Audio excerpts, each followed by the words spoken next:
그리스도께서 죽은 자 가운데서 다시 살아나셨다 전파되었거늘 너희 중에서 어떤 사람들은 어찌하여 죽은 자 가운데서 부활이 없다 하느냐. 만일 죽은 자의 부활이 없으면 그리스도도 다시 살아나지 못하셨으리라. 그리스도께서 만일 다시 살아나지 못하셨으면 우리가 전파하는 것도 헛것이요 또 너희 믿음도 헛것이며 또 우리가 하나님의 거짓 증인으로 발견되리니 우리가 하나님이 그리스도를 다시 살리셨다고 증언하였음이라. 만일 죽은 자가 다시 살아나는 일이 없으면 하나님이 그리스도를 다시 살리지 아니하셨으리라. 만일 죽은 자가 다시 살아나는 일이 없으면 그리스도도 다시 살아나신 일이 없었을 터이요 그리스도께서 다시 살아나신 일이 없으면 너희의 믿음도 헛되고 너희가 여전히 죄 가운데 있을 것이요 또한 그리스도 안에서 잠자는 자도 망하였으리니 만일 그리스도 안에서 우리가 바라는 것이 다만 이 세상의 삶뿐이면 모든 사람 가운데 우리가 더욱 불쌍한 자이리라. 아멘.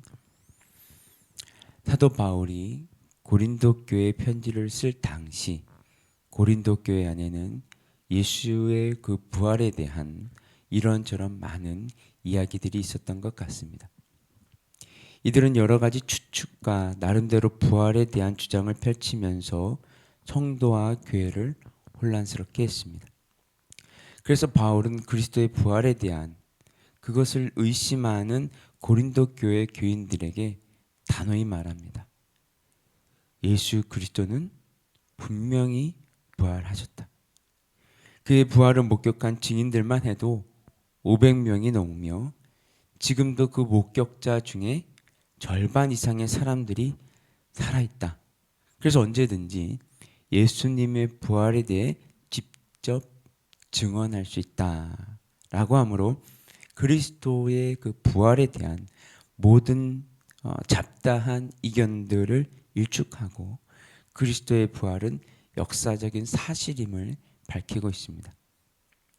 사도 바울은 고린도 교인들에게 다시 한번 그리스도의 죽음과 부활의 그 복음을 확인시키면서 분명히 그리스도의 죽음과 부활에 대한 복음을 전했고 그 복음 위에 그들의 신앙을 세웠습니다. 지금도 바울이 전한 바를 그대로 붙들고 있으면 구원을 확신할 수 있지만 그렇지 않고 너무나 분명한 그 수백 명의 목격자들이 있는 그리스도의 육체적 부활과 그 부활의 복음을 믿지 못한다면 어떻게 교회를 다니고 어떻게 예수님에 대해서 믿을 수 있느냐. 그 모든 것이 헛된 것이 될 수 있다고 강력하게 경고하고 있습니다.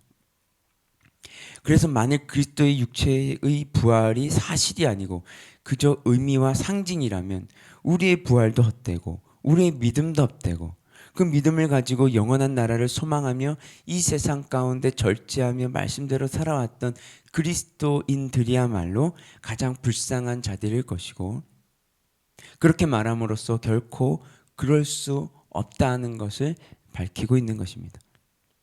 오늘 본문 가운데 만일이라는 단어가 계속해서 5번이나 반복되고 있습니다. 만일이라는 말은 가정법에서 쓰는 말입니다. 가정법은 사실이 아닌 것을 사실처럼 또는 사실을 아닌 것처럼 부정하면서 그 분명함을 더 강조하는 문법입니다.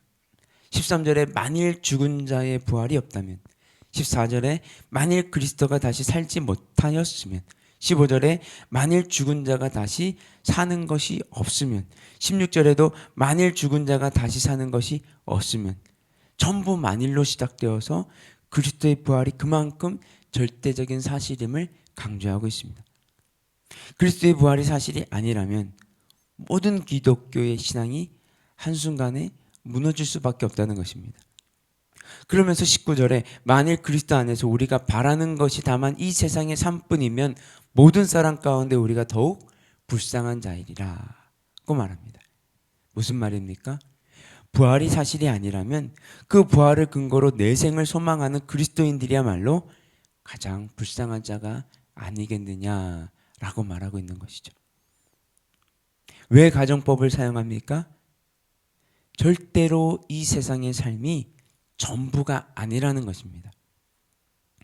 지금 여기에서 믿음으로 살아가는 모든 것이 보상되고 부활 이후의 삶이 반드시 실제로 존재하기 때문에 우리가 불쌍한 자일 수 없다는 것입니다.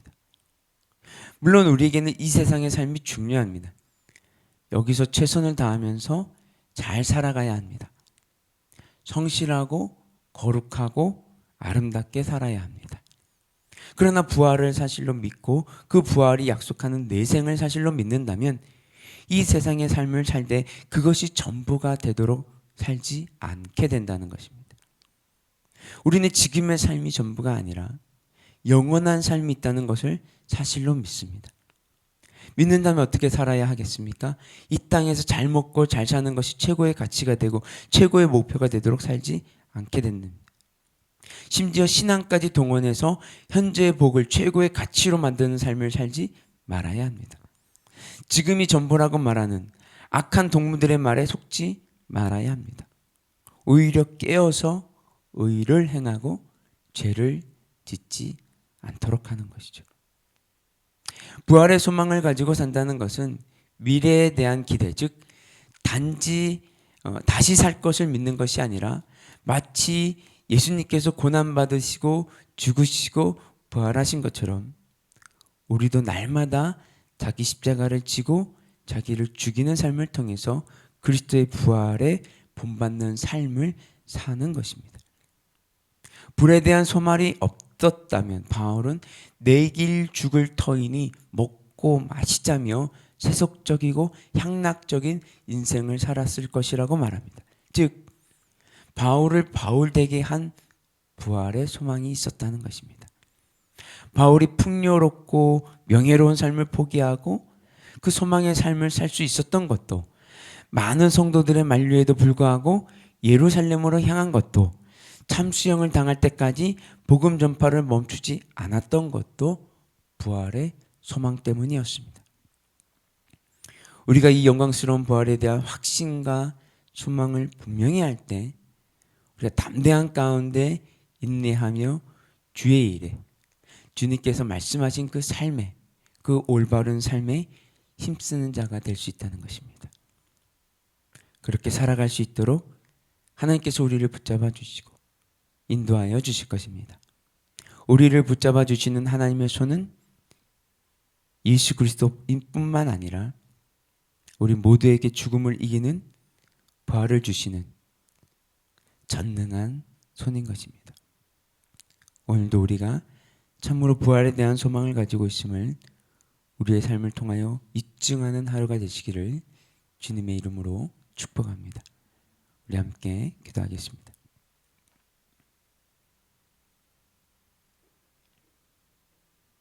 우리가 이렇게 기도하며 나아갔으면 좋겠습니다. 하나님 아버지, 부활의 소망을 가짐으로 깨어 의를 행하고 죄를 범치 않게 하여 주시옵소서. 그래서 이 세상을 살아갈 때 이 세상이 모든 것이냐, 이 세상의 그 좋은 것들, 눈에 보기 좋은 것들 추구하며 살지 않게 하시고 오직 주의 말씀을 따라 의를 행한 자들이 될 수 있도록 주님 인도하여 주시옵소서. 우리 함께 기도하며 나아가도록 하겠습니다. 주님, 하나님 아버지, 하나님 아버지, 우리가 말씀을 통해서 부활의 소망을 새롭게 하신 주님 감사합니다. 하나님, 부활의 소망을 가짐으로 깨어 의를 행하게 하시고 죄를 짓지 않게 하시며 세상 속에서 낙심되는 순간에도 부활의 첫 열매 되신 예수 그리스도를 바라보며 부활의 깊은 소망을 묵상하며 새로운 힘을 얻게 하여 주시옵소서. 그렇게 하나님의 크신 팔로 우리를 인도하여 주시며 세상 풍파 속에서도 세상의 번잡한 소리와 하나님 어지러운 소리와 우리를 미혹하는 소리들이 많을지라도 하나님 오직 주님만을 바라보며 하나님 주님만이 주시는 것들을 추구하며 살아갈 수 있도록 주님 강하게 붙들어 주시옵소서. 오 주님 감사합니다. 오 주님 감사합니다. 하나님, 오늘 이 말씀을 통해서 부활의 소망을 새롭게 해주시니 감사합니다. 하나님, 우리가 부활의 소망을 가진 자들로서 세상에 매이지 아니하게 하시고 세상의 그 현란한 것들과 미혹한 소리 앞에 흔들리지 않게 하시고 굳건하게 바로 서서 오늘 또 이 말씀을 이루는 삶이 될 수 있도록 주님 축복하여 주시옵소서. 그래서 우리의 삶이 주의 영광을 온전히 드러나게 하여 주시옵소서. 이 모든 말씀 예수 그리스도 이름으로 기도드렸습니다. 아멘. 우리 계속해서 개인 기도 제목 가지고 기도하며 나아가도록 하겠습니다.